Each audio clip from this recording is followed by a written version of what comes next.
ಆತ್ಮೀಯ ವೀಕ್ಷಕರೇ, ವಾರ ಭವಿಷ್ಯಕ್ಕೆ ಪ್ರೀತಿಯ ಸ್ವಾಗತ. ಈಗ ನೋಡೋಣ ಸ್ನೇಹಿತರೆ, ಈಗ ಕರ್ಕ ರಾಶಿಯ ವಾರ ಭವಿಷ್ಯವನ್ನು ನೋಡುವ ಸಮಯ. ಕರ್ಕ ರಾಶಿಯಲ್ಲಿ ಈಗ ರವಿಯು ಸ್ಥಿತನಾಗಿದ್ದಾನೆ. ರವಿಯು 1ನೇ ಸ್ಥಾನದಲ್ಲಿದ್ದರೆ ಸ್ವಲ್ಪ ರೋಗದ ಬಾಧೆಯನ್ನು ತಂದುಕೊಡ್ತಾನೆ, ಸ್ವಲ್ಪ ಶಾರೀರಿಕ ಬೇನೆಗಳನ್ನು ಉಂಟು ಮಾಡ್ತಾನೆ. ಆದ ಕಾರಣ ಆರೋಗ್ಯದ ಬಗ್ಗೆ ಸ್ವಲ್ಪ ಕಾಳಜಿಯನ್ನು ವಹಿಸಿ. ಬೆಳಗ್ಗೆ ಎದ್ದು ಸೂರ್ಯ ನಮಸ್ಕಾರವನ್ನು ಮಾಡಿ, ಗಾಯತ್ರಿ ಮಂತ್ರವನ್ನು ಹೇಳಿಕೊಳ್ಳಿ. ನಿಮ್ಮ ಆರೋಗ್ಯದ ಈ ಸಮಸ್ಯೆಗಳು ಹೊರಟು ಹೋಗಿಬಿಡ್ತವೆ. ಅದೇ ರೀತಿ ಬುಧ 2ನೇ ಮನೆಯಲ್ಲಿದ್ದಾನೆ. ಇದು ಕೂಡ ತುಂಬ ಒಳ್ಳೆಯದು, ಧನಲಾಭದ ಸೂಚನೆ ಇದು. ಉದ್ಯೋಗದಲ್ಲಿ ಮತ್ತು ವ್ಯಾಪಾರದಲ್ಲಿ ಒಳ್ಳೆಯ ಪ್ರಗತಿಯನ್ನು ಬುಧ ನಿಮಗೆ ತಂದುಕೊಡಲಿದ್ದಾನೆ. ಅವನ ಜೊತೆಯಲ್ಲಿ ಶುಕ್ರನಿದ್ದಾನೆ ಸ್ನೇಹಿತರೆ, ಬುಧನ ಮಿತ್ರನಾದ ಶುಕ್ರನಿದ್ದಾನೆ. ಸೊ ಆರ್ಥಿಕವಾಗಿ ಈತ ಕೂಡ ನಿಮಗೆ ಸಾಕಷ್ಟು ಬೆನಿಫಿಟ್ಸ್ಗಳನ್ನು ನೀಡಲಿದ್ದಾನೆ. ಆದರೆ ಸ್ನೇಹಿತರೆ, 3ನೇ ಮನೆಯಲ್ಲಿರುವುದು ಯಾರು? ಅದು ಕೇತು. ಆ ಕೇತುವಿನ ಲಾಭವನ್ನು ನೀವು ಈ ವಾರ ಅಕ್ಷರಶಃ ಕಾಣಲಿದ್ದೀರಿ. ಶತ್ರುಗಳು ನಾಶವಾಗಿ ಹೋಗ್ತಾರೆ ಸ್ನೇಹಿತರೆ, ಕೇತು 3ನೇ ಮನೆಯಲ್ಲಿ ಇದ್ದರೆ. ಸೊ ನಿಮ್ಮ ಬದುಕಿನಲ್ಲಿಯ ಶತ್ರುಗಳು ಯಾರಿದ್ದಾರೋ ಅವರು ನಿಮ್ಮಿಂದ ದೂರವಾಗ್ತಾರೆ, ನೆಮ್ಮದಿ ನಿಮ್ಮಲ್ಲಿ ಕಾಣಿಸಿಕೊಳ್ಳುತ್ತೆ.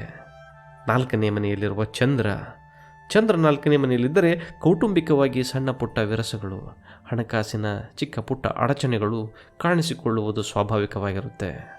ಅದಕ್ಕಾಗಿ ಈ ಕೆಳಗೆ ಕಾಣಿಸಿರುವ ಚಂದ್ರನ ಜಪಮಂತ್ರವನ್ನು ದಿನಕ್ಕೆ ಕನಿಷ್ಠ 5 ಬಾರಿಯಂತೆ ಜಪ ಮಾಡಿಕೊಳ್ಳಿ.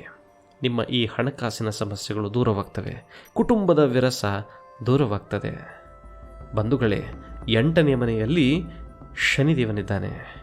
ಶನಿದೇವನು 8ನೇ ಮನೆಯಲ್ಲಿದ್ದರೆ ರೋಗಗಳನ್ನು ಉಂಟು ಮಾಡ್ತಾನೆ ಮತ್ತು ಕುಟುಂಬದಲ್ಲಿ ಹೊಂದಾಣಿಕೆಯ ಸಮಸ್ಯೆಗಳನ್ನು ತಂದಿಡ್ತಾನೆ. ಅದಕ್ಕಾಗಿ ನೀವು ಶನಿಯ ಜಪವನ್ನು ಪ್ರತಿ ಶನಿವಾರ ನವಗ್ರಹ ದೇವಸ್ಥಾನಕ್ಕೆ ಹೋಗಿ ಶನಿ ಜಪವನ್ನು ಮಾಡ್ತಾ ಬನ್ನಿ. ನಿಮ್ಮ ಶನಿಯ ದೋಷಗಳು ನಿವಾರಣೆ ಆಗ್ತವೆ. ಬಂಧುಗಳೇ, 9ನೇ ಮನೆಯಲ್ಲಿ ರಾಹು ಸ್ಥಿತನಿದ್ದಾನೆ. ನಿಮ್ಮ ಭಾಗ್ಯದ ಸ್ಥಾನದಲ್ಲಿ ರಾಹು ಇದ್ದಾನೆ. ಆದ ಕಾರಣ ಈ ವಾರ ಕೊಂಚ ಎಚ್ಚರಿಕೆಯಿಂದ ಯಾವುದಾದ್ರೂ ಹೊಸ ಕೆಲಸಗಳಿಗೆ ಕೈ ಹಾಕುವಾಗ, ಹೊಸ ಕ್ಷೇತ್ರಗಳಿಗೆ ಭೇಟಿ ನೀಡುವಾಗ ಎಚ್ಚರಿಕೆಯಿಂದ ಇರಿ. ಇಷ್ಟು ಮಾಡಿದರೆ ಸಾಕು, ನಿಮ್ಮ ವಾರ ಸುಖಮಯವಾಗಿ ಜರುಗಲಿದೆ. ಅದೇ ರೀತಿ ನಿಮ್ಮ ಲಾಭಸ್ಥಾನದಲ್ಲಿ ಗುರುಮಂಗಳ ಯೋಗ ಇದೆ ಸ್ನೇಹಿತರೆ. ನಿಮ್ಮ ಬದುಕಿನ ಈ ವಾರದಲ್ಲಿ ನೀವು ಅಚಾನಕ್ಕಾಗಿ ಧನಲಾಭವನ್ನು ಹೊಂದುವುದು, ಉದ್ಯೋಗದ ಲಾಭವನ್ನು ಹೊಂದುವುದು, ಬಡ್ತಿ ಪಡೆಯುವುದು, ಇನ್ನೇನು ಆಕಸ್ಮಿಕವಾದಂತಹ ಶುಭ ಕಾರ್ಯಗಳು ಈ ವಾರದಲ್ಲಿ ನಿಮಗೆ ಘಟಿಸಲಿವೆ ಅಂತ ಹೇಳಬಹುದು. ಆದ ಕಾರಣ ಈ ವಾರ ನಿಮ್ಮದಾಗಲಿ ಅಂತ ದೇವಿ ಕಾತ್ಯಾಯಿನಿಯಲ್ಲಿ ನಾವು ಕೇಳಿಕೊಳ್ತೇವೆ ಸ್ನೇಹಿತರೆ. ನೀವು ನಿಮ್ಮ ಹೆಸರು ಮತ್ತು ನಿಮ್ಮ ಊರನ್ನು ಕಾಮೆಂಟ್ ಸೆಕ್ಷನ್ನಲ್ಲಿ ತಿಳಿಸಿ. ನಮ್ಮ ವಿಡಿಯೋವನ್ನು ಸಬ್ಸ್ಕ್ರೈಬ್ ಮಾಡಿಕೊಳ್ಳಿ ಸ್ನೇಹಿತರೆ.